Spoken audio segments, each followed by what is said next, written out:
Hi, everybody.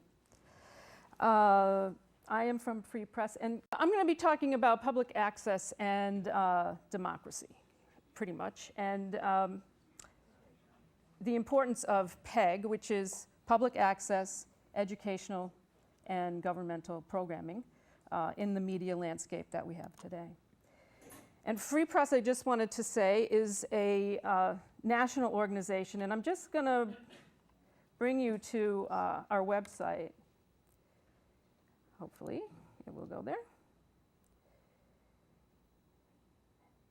And this is our website, Free Press.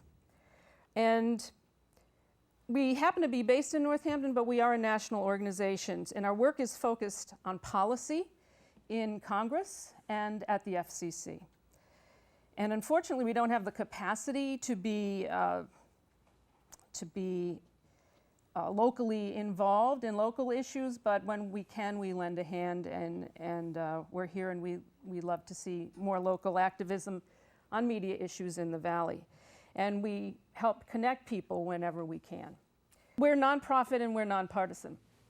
And the three main issues that we deal with: media ownership and public media and open access, internet, broadband, and spectrum issues, all very wonky, and it's a tough job, but somebody's got to do it. Somebody's got to watch what's happening in Washington. So I'm not going to go into too much of the current media landscape, but I just wanted to show you what Sut was talking about earlier about the corporate interests. Most of what we read, most of what we see, most of what we hear is being corporatized to the point of very scary things. There are six corporations rather, that own most of the media. And it's General Electric, Time Warner, Walt Disney, News Corp, CBS, and Viacom. They own almost everything that we see on television, everything that we hear on radio, everything that we read in the newspapers. Six companies own it all. And if you think about what they have, and this is a wonderful chart that Free Press has, and if you think about what they have, if you look at GE and what they have, I don't know if you can see it from where you are, but they have a lot of different interests. They have TV holdings, they have publishing, but let's look at the other for a moment. And if you can see that they have huge holdings in finances, they have huge holdings in oil, they have huge holdings in energy. So if you have somebody who's owning your station or owning your newspaper, and this is what their vested interest is, you can imagine what is happening to the news that you're getting. It's being filtered through a corporate lens. So everything that you hear, everything that you read, everything that you see is through a corporate lens. The good news is we do have some community media, and community access stations are unfiltered by design. By law, they're unfiltered. So that's what I want to get to, and we're not going to talk too much about the media issues right now, but I do want to, well, we'll go. This is why it's bad. Only profits matter to them. Big money equals big voices in policy.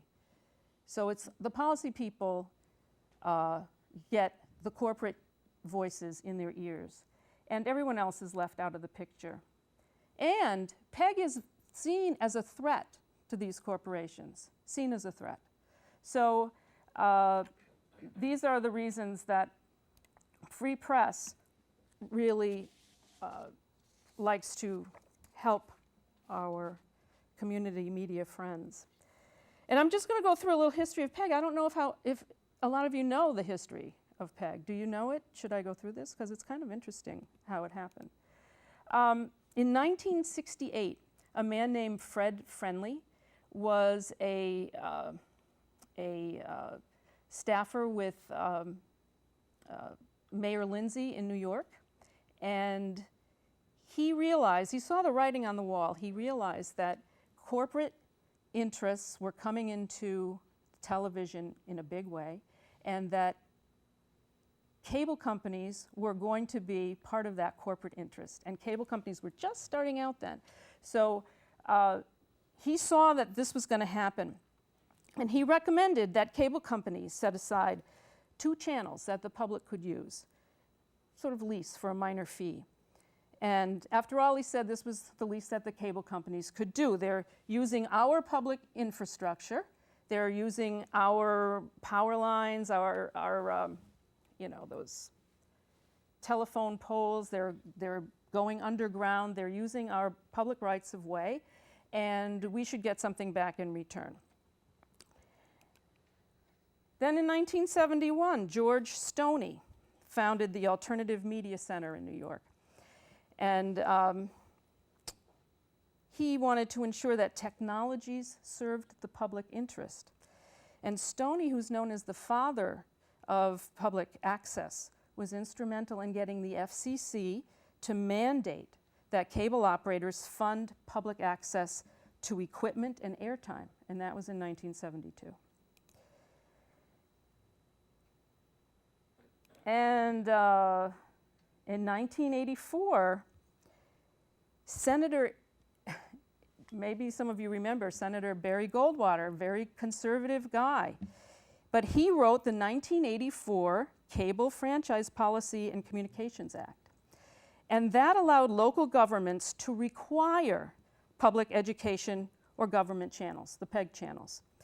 And it also barred cable operators from exercising editorial control over content of the programs carried on the PEG.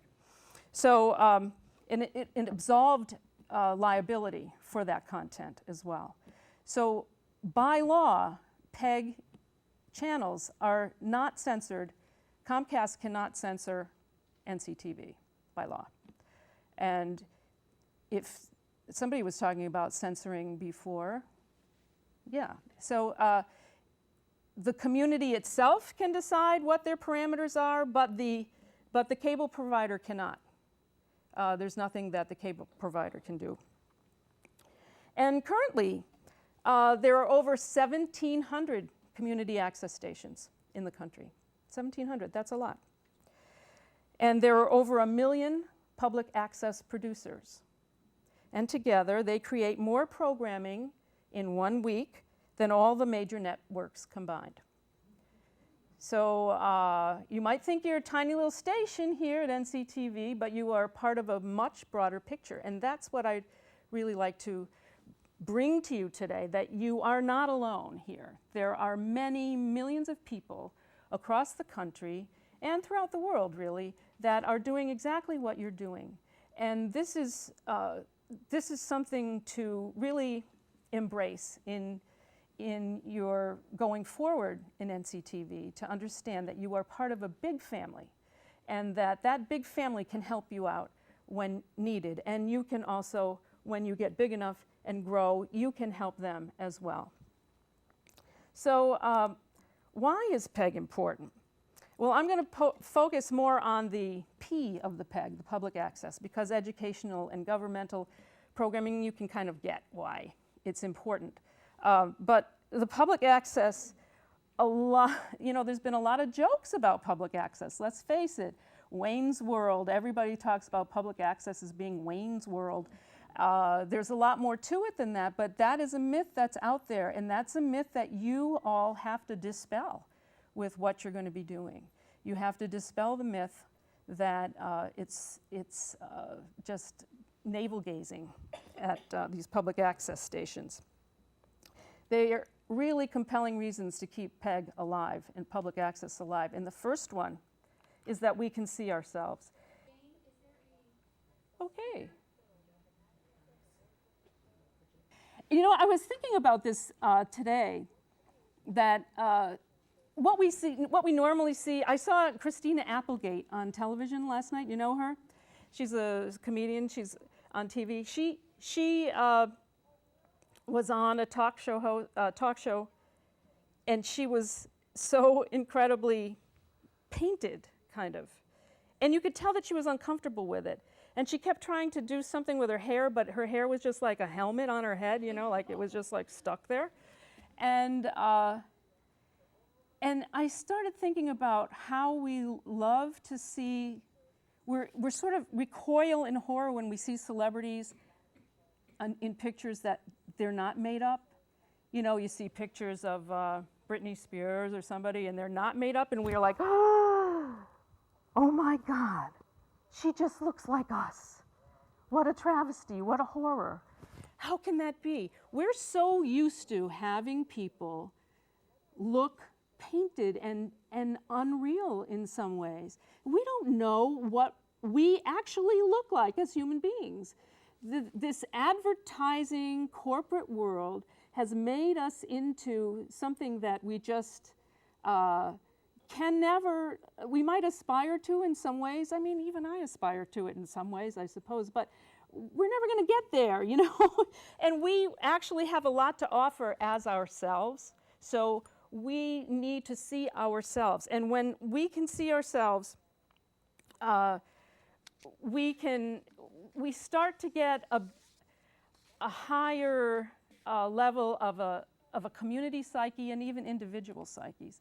And that's really important to a community, that there's great confidence in the people and great confidence in yourselves and in your neighbors and in your civic leaders. And so this is important that we see ourselves.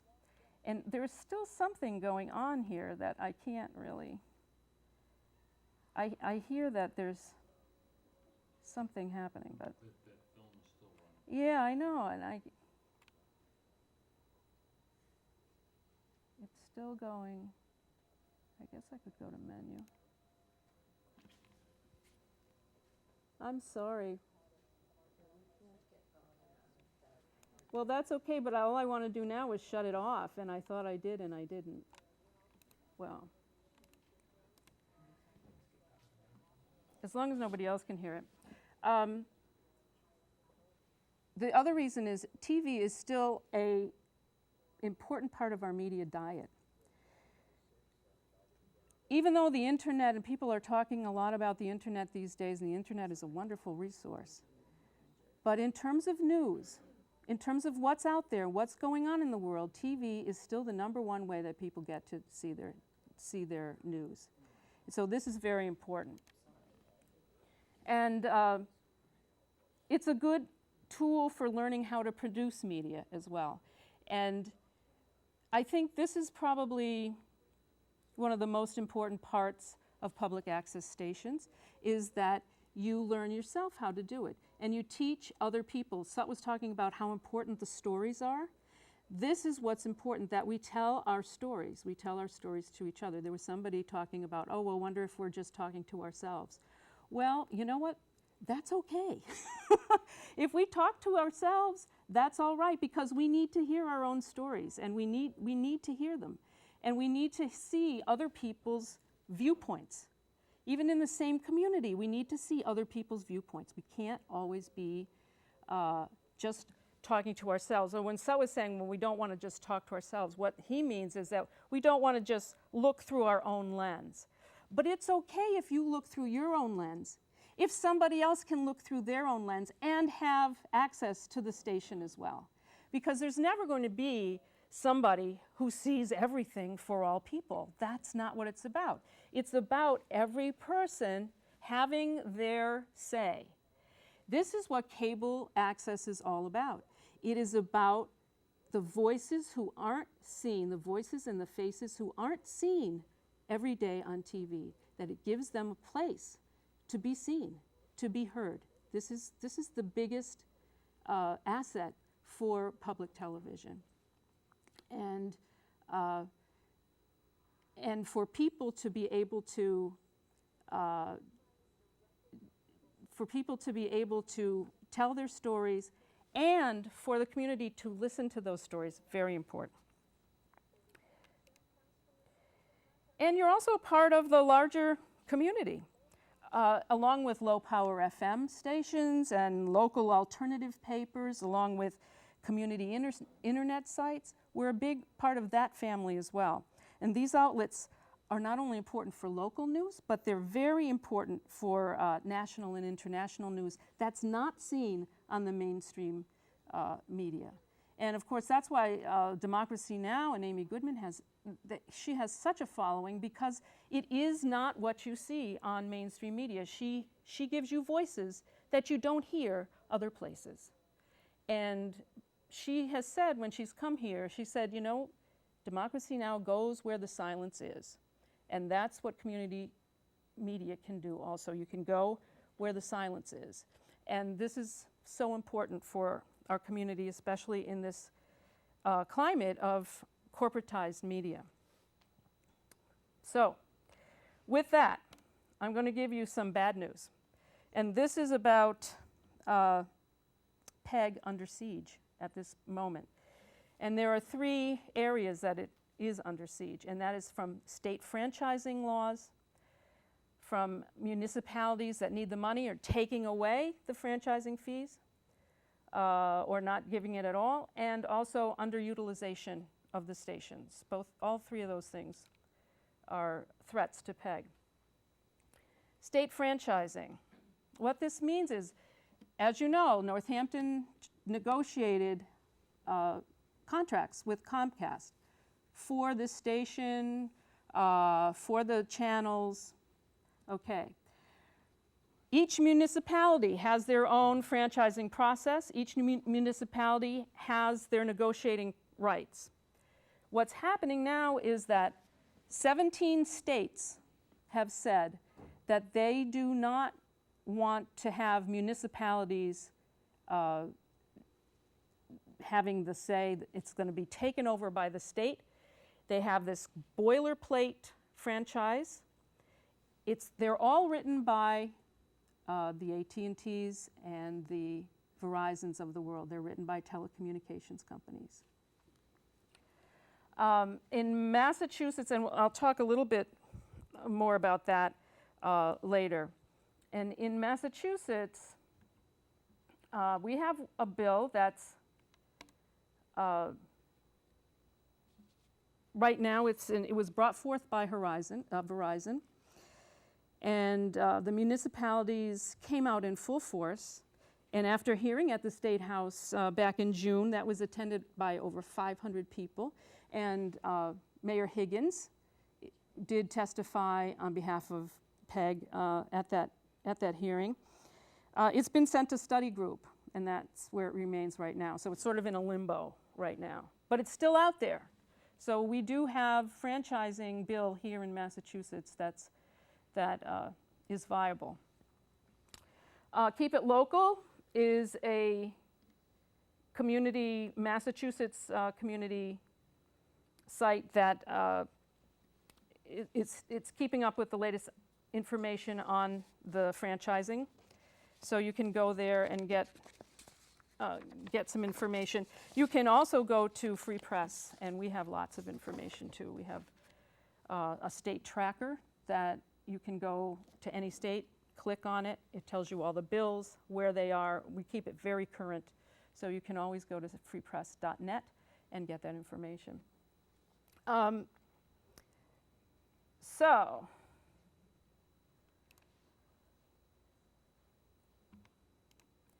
Free Press stands in opposition to these franchising bills, and here's why. Because you have a loss of local control, for one thing. The states take over the process. Their local control of the rights of way goes away, and so do consumer protections. So a consumer must appeal to the state for a grievance. If you have trouble with your bill, there's no place you can go locally. You have to go to the state, and that just creates a bureaucracy that's hard to negotiate and not usually.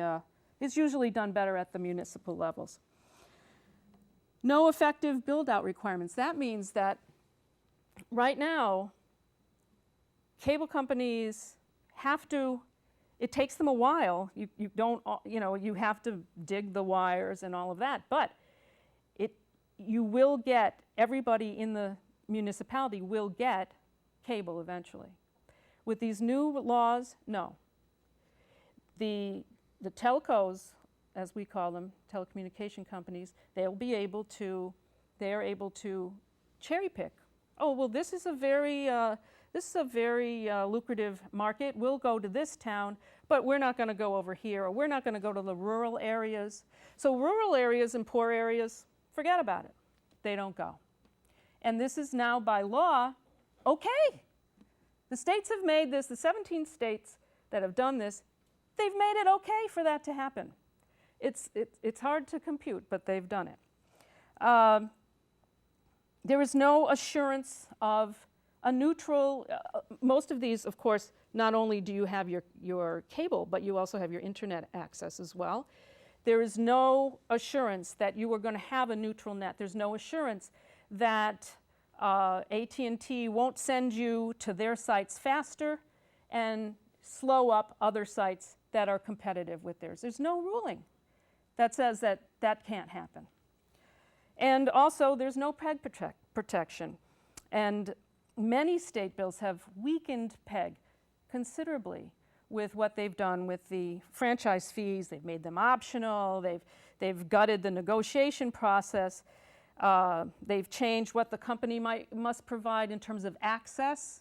So they'll say, okay, well, we've got these stations, and yeah, they're earmarked for you, but we're not going to pay to connect them. You're going to have to pay your own bills. You're going to have to pay your own equipment. You're going to have to pay everything. So there's a lot going on in these states, and PEG is really, really hurting. In many states, the iNet, or the net that goes to all the municipal buildings and fire and police and schools, they're going away. They're no longer mandatory with these laws. And some states are overturning existing local agreements so cable companies can get in on this feeding frenzy. So this is bad news for PEG. Very bad news for PEG. So the telcos are the ones that are pushing for it. They came in late to the process. They need to make up time, and they want money. They see that there's a big old pot, and they want in, and they're going after it. The legislators are rolling in telco money. They are, just to give you an example, according to the Center for Responsive Politics, AT&T ranks as the second largest donor in American politics since 1987, AT&T. Its employees have supplied candidates on both sides of the aisle with over $22.5 million since 2000. And to give you an even smaller example, in Georgia, AT&T forked over $200,000 for the inauguration festivities of Governor Sonny Perdue. And that was in January. And then in May, he signed the bill. So this is what's happening. They have the money, they're throwing it around, and they get it done. And it's hard to stop. It's hard to stop. And legislators also only know what other people tell them, and it's the media giants that have their ear.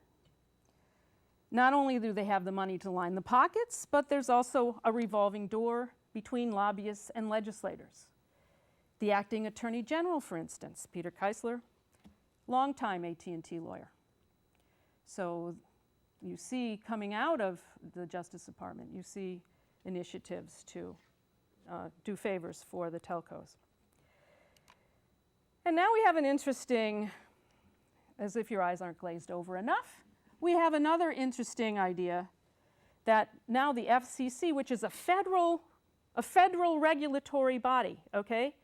But now, in March, they overstepped their bounds, basically, and they put in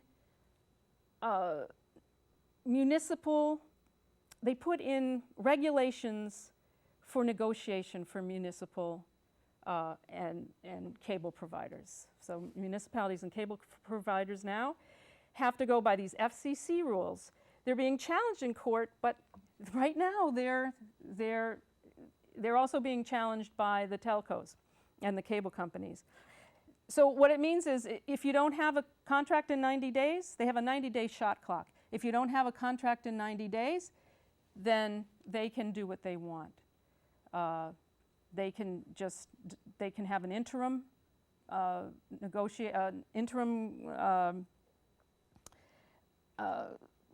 contract, and then they can do whatever they want, basically.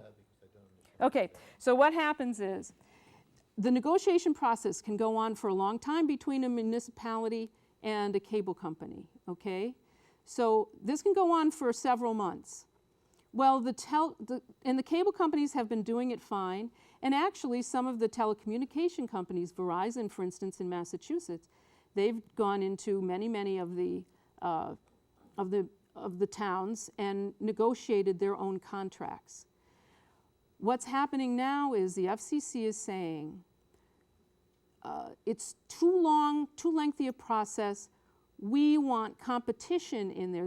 It's all about competition for them, which I'll tell you in a minute is not happening either. But it's all about competition. We want somebody else, because cable prices are high, we want somebody else to go in there. Well, that sounds like a good idea, right?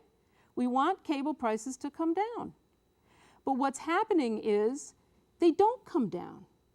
And it's shown that the states where this has happened, where they've put in these statewide laws, the prices have not come down because they've made an agreement. The telcos and the cable companies have made an agreement that they're not going to undercut each other so much, that they're just going to, keep the prices where they are. They haven't come down.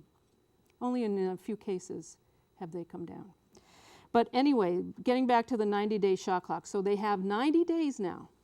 If they can't negotiate an agreement in 90 days, then pretty much the franchise applicant, the telecommunications provider, can get in there. And they have an interim policy. That means, for a period of time that they can start, providing service to people in the town, and under their own rules, and which I just described before, where there's no build out and there's no net neutrality and there's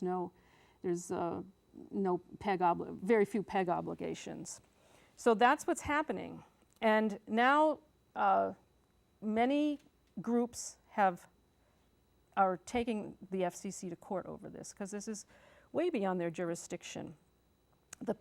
Just this week, the FCC passed a second set of resolutions that would be, they extended the shot clock, this whole process, they extended it to the cable providers who already have contracts right now. So anyone who has a contract right now,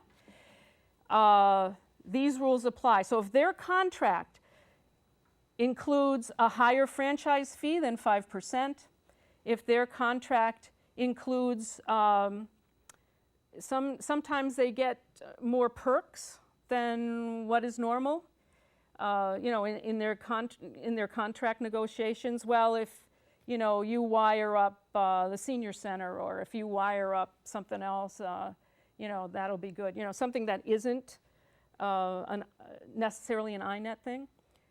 So any of that, they can now renegotiate their contract. So they've just pulled the rug right out from under PEG. The two Democratic commissioners on the FCC, outraged by this. Outraged. Michael Copps and Jonathan Edelstein, they wrote scathing dissents, and you can look at those online. But they're just beyond belief. So that's one thing. And then the municipals won't give up franchise money. Well, here's a story in Philadelphia that's really great. This is a really great story. This is fun. This is actually a success story. Activists in Philly have tried unsuccessfully for 25 years to get a public access station. They tried for 25 years to get one. Philly it was getting franchise fees, but was not giving it over for their station.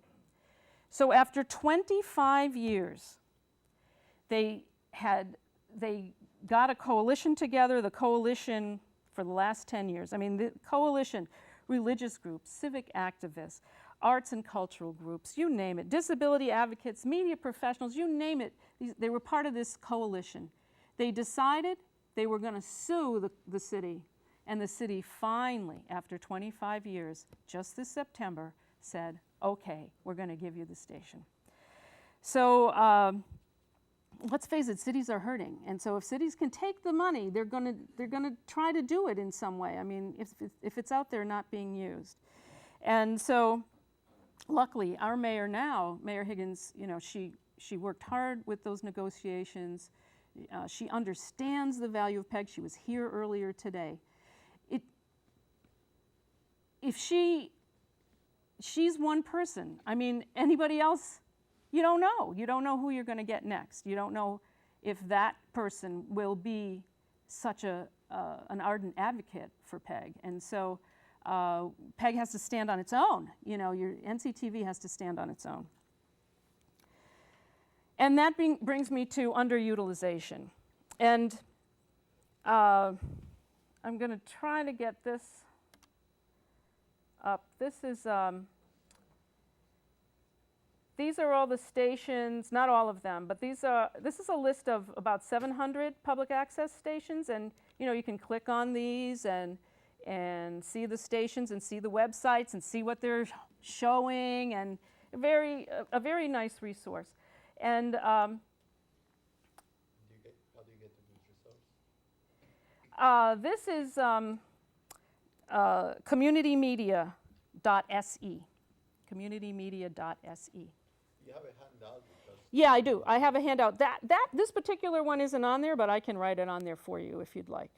And I have a lot of handouts back there. You'll notice, though, Northampton's not on this yet.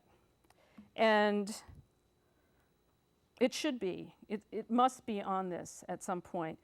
An internet presence is vital to community. I mean, it's absolutely vital to community television today.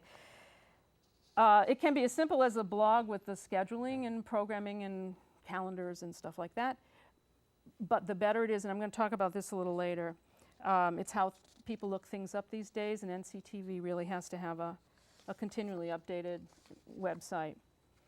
The fact is, though, most community TVs are woefully underutilized. And there's several reasons for this. Lack of money, lack of resources, lack of vision, lack of imagination, as Seth was talking about. Whatever the reason, the Comcasts and the Charters and the Time Warners, they're saying to you, well, people don't want it. People aren't using it, so why should we bother with it? And municipalities can use it against you, too. So money may be tight, but with today's editing and software and the equipment, as we know, as we talked about earlier, you know, it's getting cheaper, and you've got to have the intention to really get involved. And I was going to give a bunch of these websites and show you some great video of what's going on, but I won't be able to do that. So I'm going to close with just a few ideas for the future of Northampton community television. And the first one is use public access to save public access. In the Free Press Save the Internet campaign, we use the internet to save the internet. And you can do the same with public access. You have to produce good programming that people want to see, and you have to do good outreach. And if city administrators and state legislators and the public see that and see that you're really doing good work and they want to see it, then they'll fight for it. So it is incumbent on everybody here to really start getting good programming. host a lot of workshops. Host a lot of workshops. And not only in production. You have to host workshops in journalism, in ethics, in the art of the interview, you know, all sorts of things like that. Production is just one little piece of it.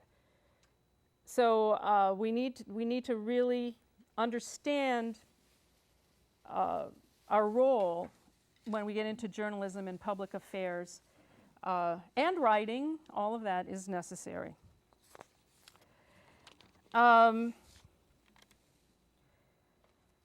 Cultural and public affairs programming need good outreach. We have some wonderful communities here in the Valley. I mean, they are just so many ethnic communities and young people, musicians and artists and health professionals and seniors and lawyers and farmers and environmentalists, you name it, we have it here. We have people here that all have stories. So the board and the staff here at NCTV, they need to have this place open. Yes, you need to have it open. But you also have to go out. You have to reach out into the community. And you have to fire up their imaginations. It's incumbent on you to do this. Because people aren't going to know. They're not going to know what they can do. And also what's important is by educating people to the possibilities and creating opportunities for inclusion that wouldn't necessarily be there. You have to be able to think with people about opportunities and not think for them.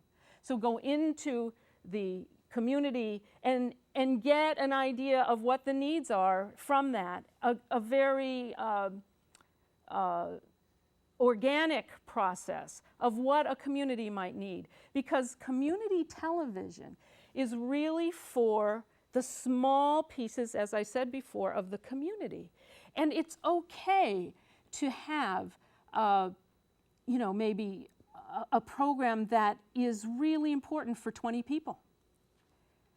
20 people in a community in their language that speaks of their issues, that maybe they don't have any other place to go for this information. This is what's important about community television. It's nice to think about, you know, having Emmy award-winning you know, videos and all of that, and I wish I could show you a few, but you know, you can imagine, and you can go to these sites yourself. I mean, all you have to do is Google in community media and they start popping up. So you can do that. And Google also has community media group. So they have a group of community media, so you can go there.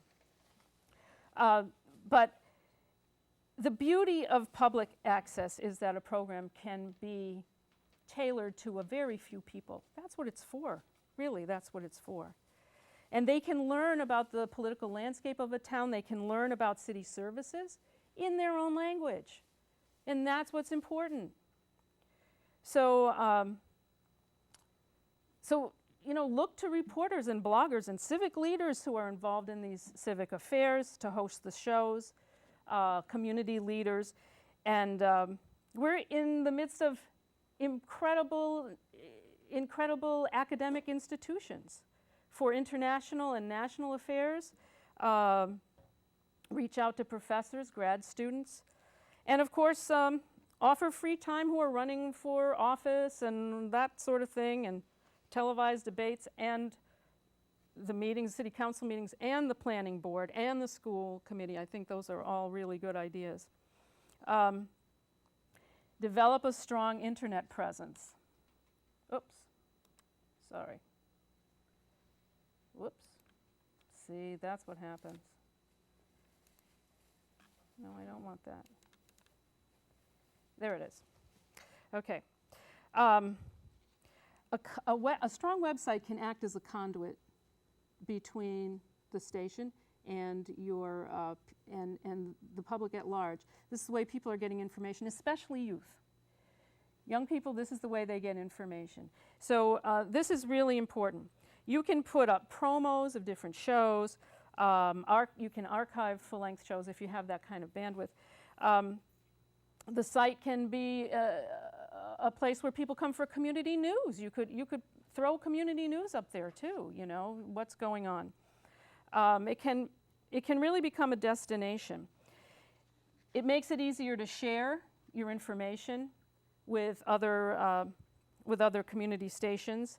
You have file sharing today and social media sites where you can put it up and you don't have to use your own bandwidth. That's the key. And so you can put it up on YouTube. Bill Moyer's Journal, he has promos on YouTube every week for his shows. So you can just throw them up on YouTube, get them out there, and you know, and people can see them. You can put them on the community media site. Other community media places can see it as well. So that's something you can do. And it's also a visible sign to funders. Can't forget about funders.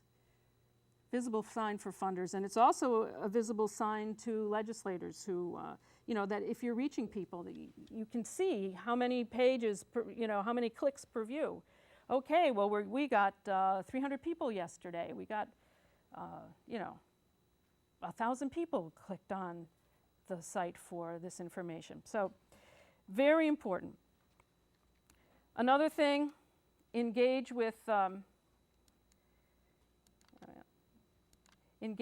larger PEG organizations, which I talked about a little bit earlier. I have a bunch of community media sites there in the back, and you can take those and the Philadelphia story, Inja Coates was one of the activists there. She told me that a larger PEG community was instrumental in supporting them to get this done, to have Philadelphia have their own station. She credits their support as being a major factor in winning. So there's a lot of support out there. There's legal support, there's technical support, there's a bunch of support out there, and you should use it. And also engage with other Northampton media groups. We have our sister station, LPFM station, WXOJ 103.3. We have public radio station, WFCR, WAMC in Albany, even WHMP's local public interest programming that Bill Dwight is doing, and others. If you hear an interesting person, contact them, get them on the show, ask them if they want to produce a show. You know, there's a lot of ways to do it. But to engage with these media groups and cross-fertilize, very nice. And read the fine print into contracts. And don't gloss over the minutest detail of any contract that you have. Be meticulous. I have some stories of different states that didn't do that, and they're really suffering for that now. So you really have to do that. And finally, fight for what you need and what you want. And then keep fighting. Keep fighting. Think about those folks in Philadelphia who fought for 25 years. I mean, you can get it done. You have to know what you want. You have to go out there and get it. You have to get after it. You have to get after it. You have to get together. You know, we're only here together to make things work, right? I mean, we can't do it on our own. We cannot do it on our own. We have got to work together. We have to figure it out. And this is what community media is all about, that you work together to figure out a project, to figure out what you want for programming, to figure out, you know, how to frame an issue. These are all projects that, you know, some can be done by individuals, but are much better done with a group. And that's what community media is all about, is working together to help people figure out how to live here. We want to know how to live here. We are the ones who have to figure out how we're going to live, how we're going to live in a community. What do our rules want to be? What do our laws want to be? And community television can really help with that, can really be a conduit for all sorts of information. And we have to go out there and fire people up because it's really exciting stuff, really exciting. And we need to all work together to make Northampton a better place to live. It's a good place to live now, but we can make it a lot better. And we need to make it a lot better. And we need to honor and value each other. And I think community media really does that. Thank you. If a community television station, whether it's being operated by a private nonprofit organization or it's being operated by the cable provider, and I know a case of a cable provider who deny access to one particular individual, what recourse does that individual have? Oh, well, that I think the people on the board here would be able to talk about that more. Usually there's a grievance process. With your station, but if it is if the operator of the community television station is, say, Comcast, what does that what recourse or where does that person go?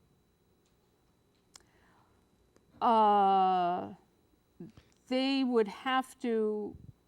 Comcast isn't involved in that because by law Comcast can't censor any material, so they shouldn't be the ones who are they shouldn't be the ones who are censoring anybody. So if there's an individual that's having trouble with the community television, it has to go through the community television grievance process. And beyond that, I'm not sure. I'm not an expert on community television grievances or that kind of thing, or ethics. So since you don't know, where does that person goes? Do you know, or do you have any suggestions for that person who has been denied access by the cable provider, not by the station? By the cable provider. You can put a grievance to the FCC on that. Go to the federal government. Is anything closer? No, the FCC. We know what the FCC stands for nowadays. Yeah. State Board of Telecommunications? Yeah, maybe the state board. Yeah. The other is the request. Give us one example. Give us one example of important news that have not gotten into the news because there are 6 major corporations that control the news and they don't want to promote those news. Give us an example. The first thing that comes to my mind is the many, many protests against the war in Iraq. How many protests didn't get into the news? Who knows? And that's the problem. We don't know. We don't know how many protests there are because it doesn't get into the main media. It does not go anywhere. A little bit different than in 1975, right? Pardon me? In the 70s, there was protests against Vietnam. Yeah. They got to the media. This time, they're not getting to the news. Mm-hmm.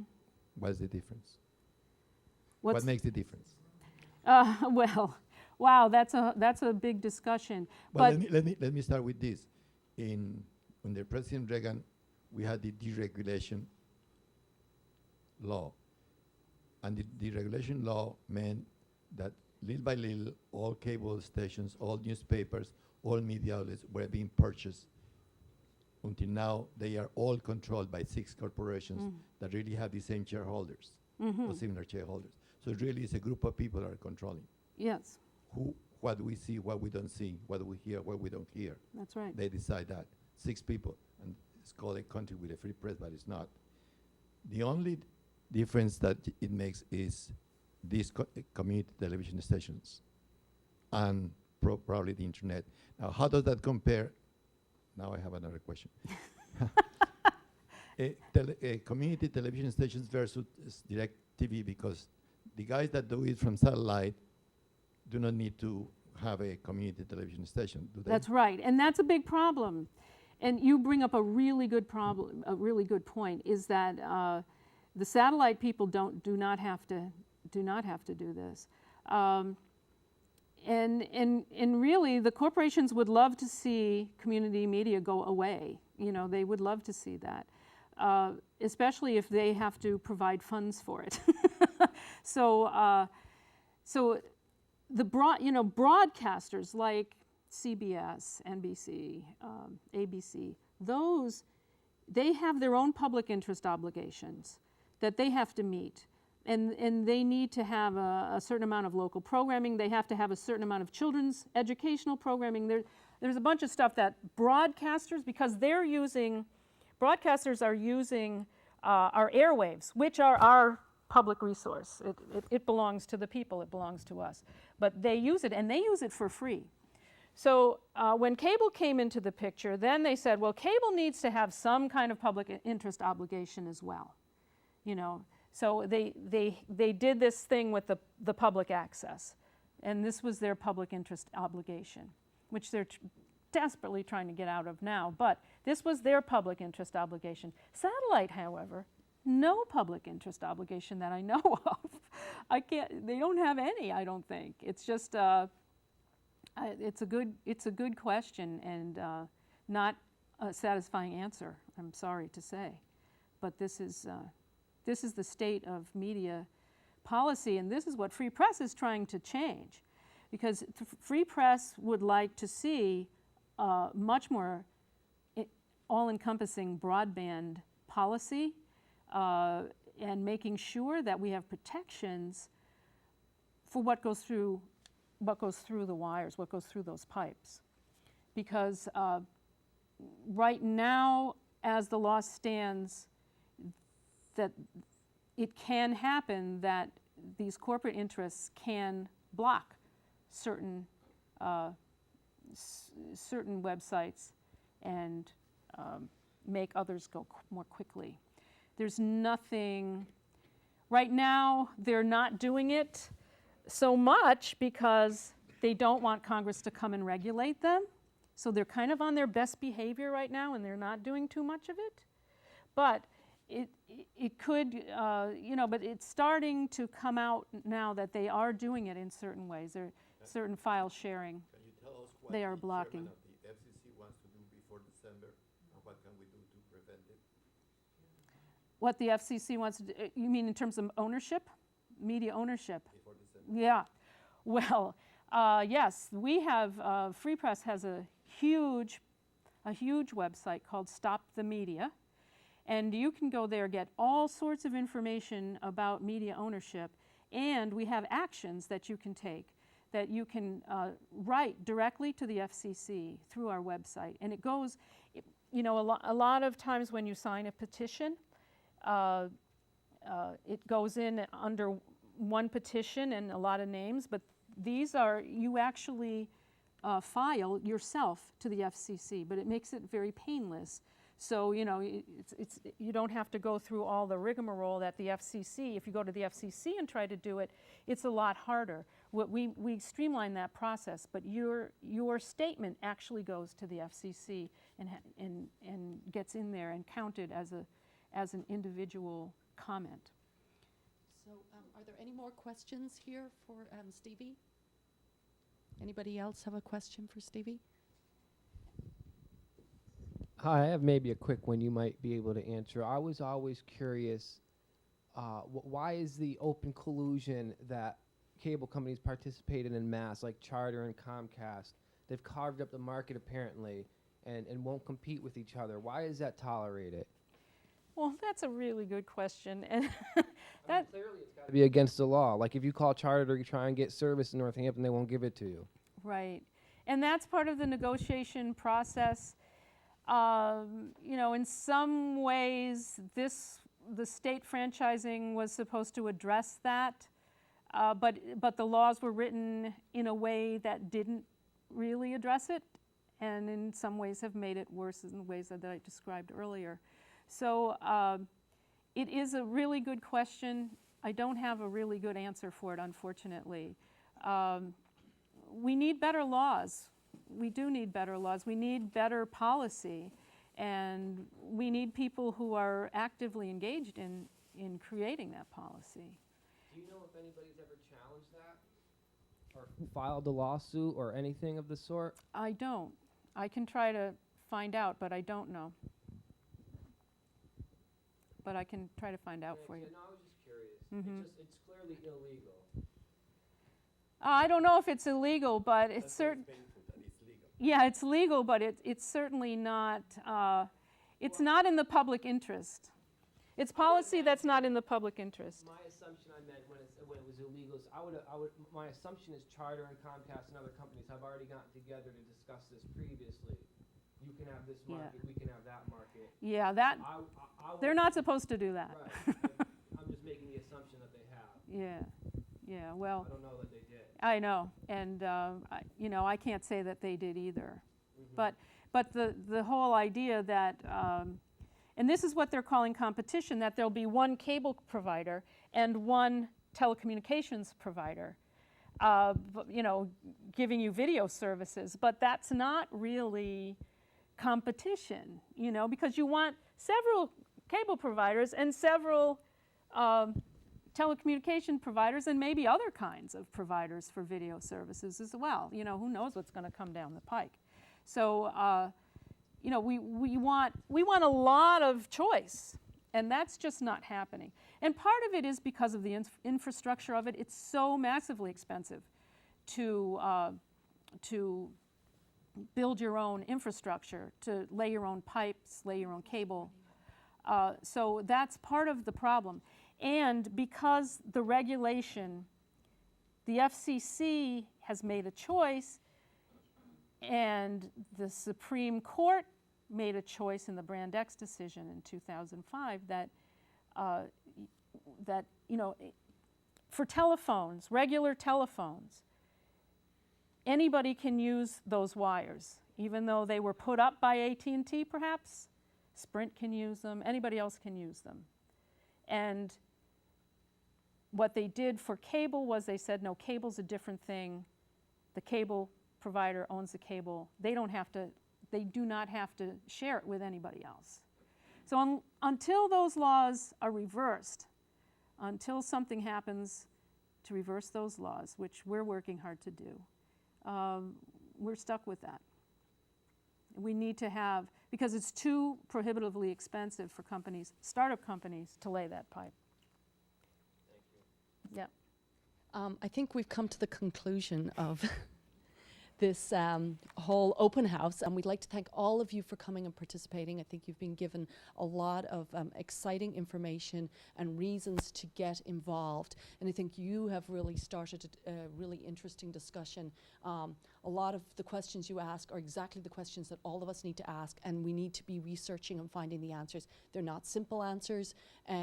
Deliberately, they're not simple, because they don't want us to know how to stop this from happening and stop us having, or stop them having control. So I think you, hopefully you're all energized and ready to really get out there and get involved. And we are just so happy to have you come here. Thank you, Stevie from Free Press. And for the information on Free Press, www.freepress.net. Go there. Lots of information phenomenal. in the back. And there's information on the table there. Amazing website for at least getting the groundwork of what's going on legally. Thank you all for coming, and have a great night.